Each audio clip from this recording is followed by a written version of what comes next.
Hello, everybody. Cheers to the superb Saturday. Today we are discussing chapter number 5 from Flamingo Indigo, in continuity to yesterday's meeting, where we are discussing about Mahatma Gandhi, a man of marvel, and especially about the Champaran episode, where he got the farmers, the peasants of Champaran, liberation from sharecropping. I shared with you students what sharecropping was. That was an irksome arrangement under which peasants they were forced to grow indigo on 15% part of their land holdings, and they had to surrender the entire harvest of indigo as rent. So I told you that they were living a very miserable life, and to an extent that they had nothing to eat at times.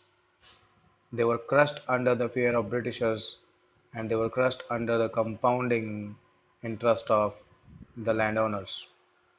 As the peasants, they were not the real owners of the land. The big British planters, they would exploit them in every way. So let us see. And yes, another thing was this Rajkumar Shukla we read about yesterday. So we are reading it here when Rajkumar Shukla, a representative of the peasants who belongs to Champaran, okay, who has taken upon himself the task of seeking help. He has been a frequent visitor to all those people who could probably, potentially help them. And somebody suggested him to go to Mahatma Gandhi.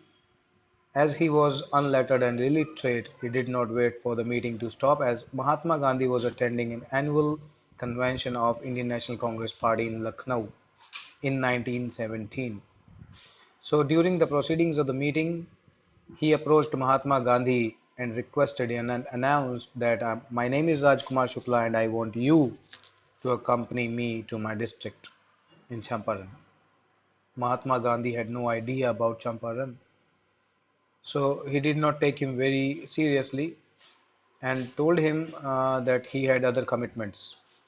It's written here, this is what we read last yesterday. Gandhi told Shukla that he had an appointment in Kanpur and also was committed to go to other parts of India. Shukla accompanied him everywhere. He stayed glued to Mahatma Gandhi. Gandhi then returned after Kanpur and he came back to his ashram in Ahmedabad. Shukla followed him there also. For weeks he never left Gandhi's side and finally begged Mahatma Gandhi to fix a date.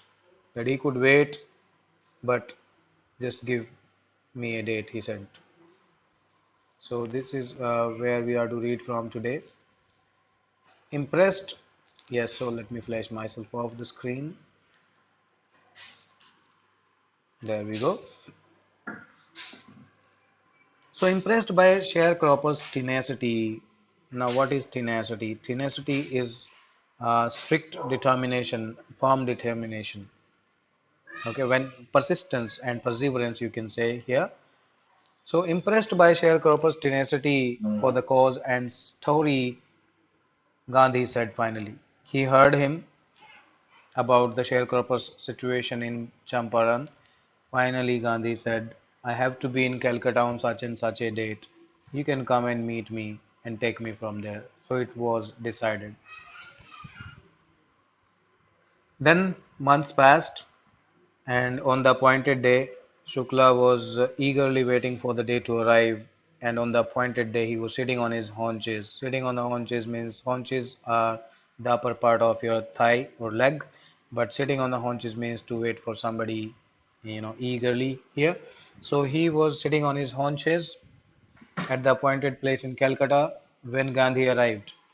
But he waited till Gandhi was free from his work. Then the two of them, Mahatma Gandhi and Rajkumar Shukla, they boarded a train for the city of Patna in Bihar. Yes, they boarded a train bound to Patna in Bihar. So they got down at Patna, and there Shukla first led him to the house of a lawyer named Rajendra Prasad. Yes, we are talking about Rajendra Prasad. First of all, Rajkumar Shukla took Mahatma Gandhi to Rajendra Prasad, who was lawyer by profession, and he is the same person who became the president of Congress party, and then he became the first president of independent India as well. So he took him to Rajendra Prasad's place, but unfortunately, Rajendra Prasad was out of town, and the servants knew.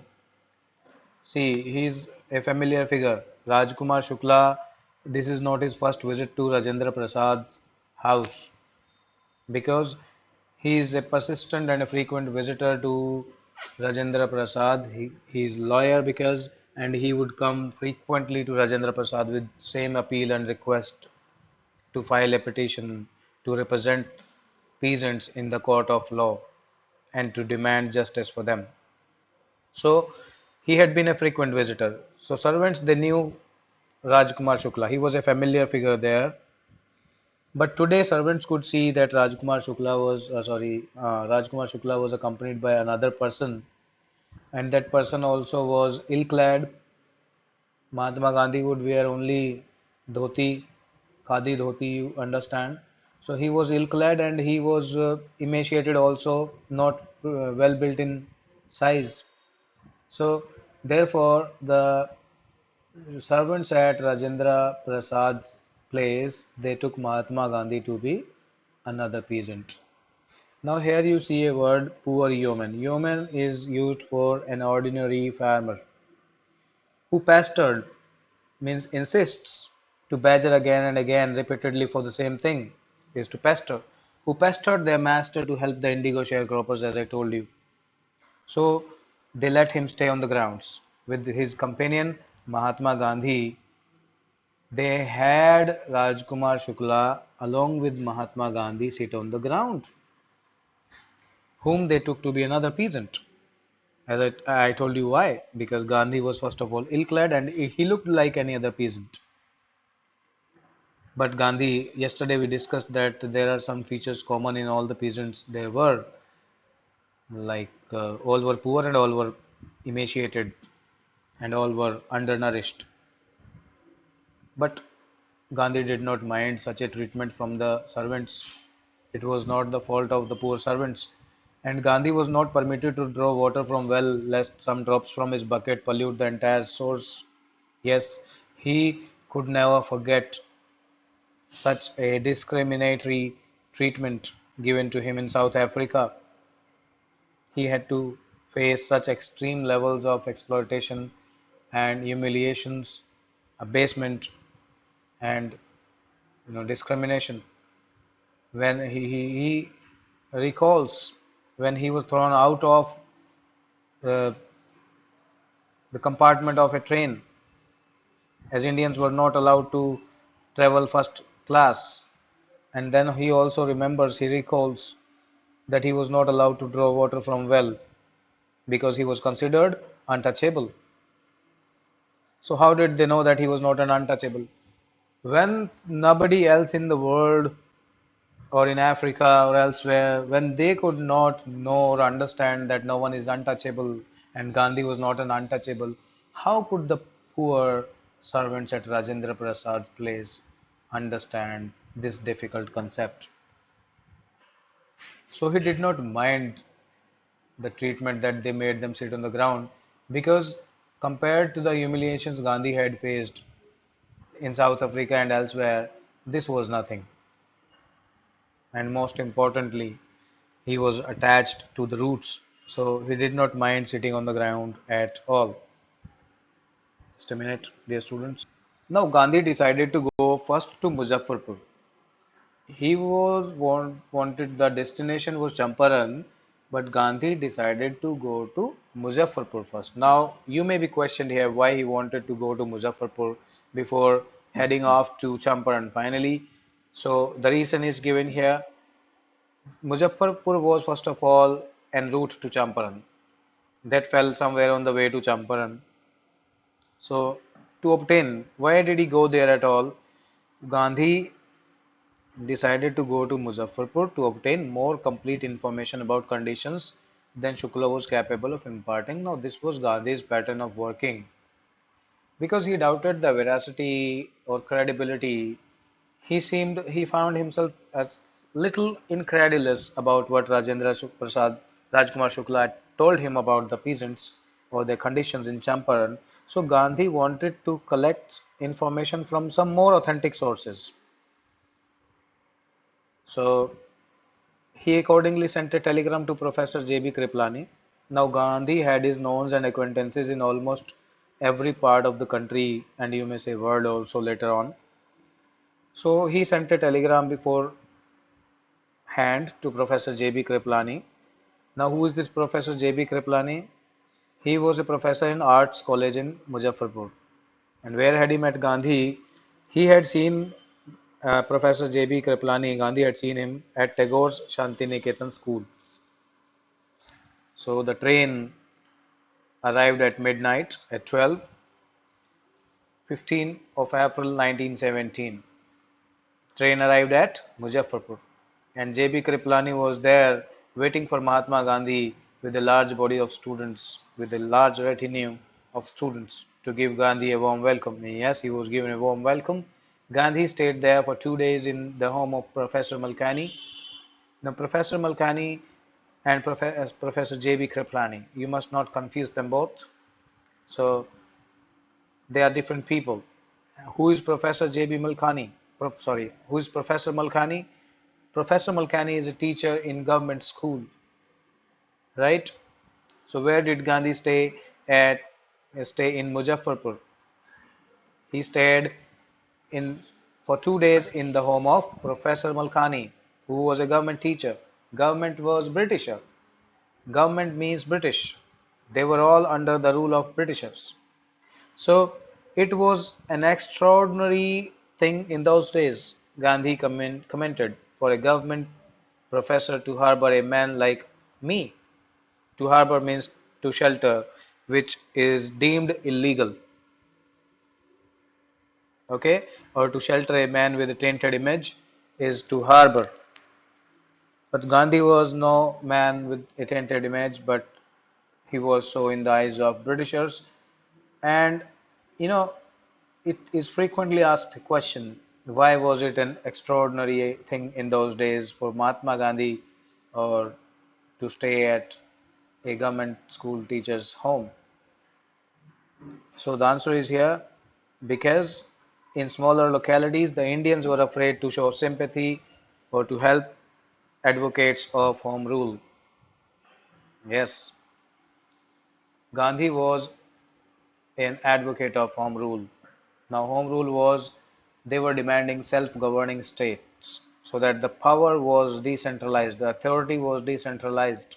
This is what they demanded, and Gandhi was an adherent of the home rule. And the Britishers, they dreaded all those people, and they had a great deal of hatred and dislike and contempt towards all those who were advocates of home rule. And they had passed a, you know, announcement or a resolution that Indians, no one is allowed to show any sympathy to any advocate of home rule. So that is why it was very risky for Professor Malkani. So risking his job, he harbored Mahatma Gandhi for 2 days. So the news of Mahatma Gandhi's advent, his arrival, and of the nature of his mission. What was his mission? To help the farmers get rid of, to free them from sharecropping. So the news of his arrival and the nature of his mission, it spread quickly. It became viral throughout Muzaffarpur, and it reached Champaran as well.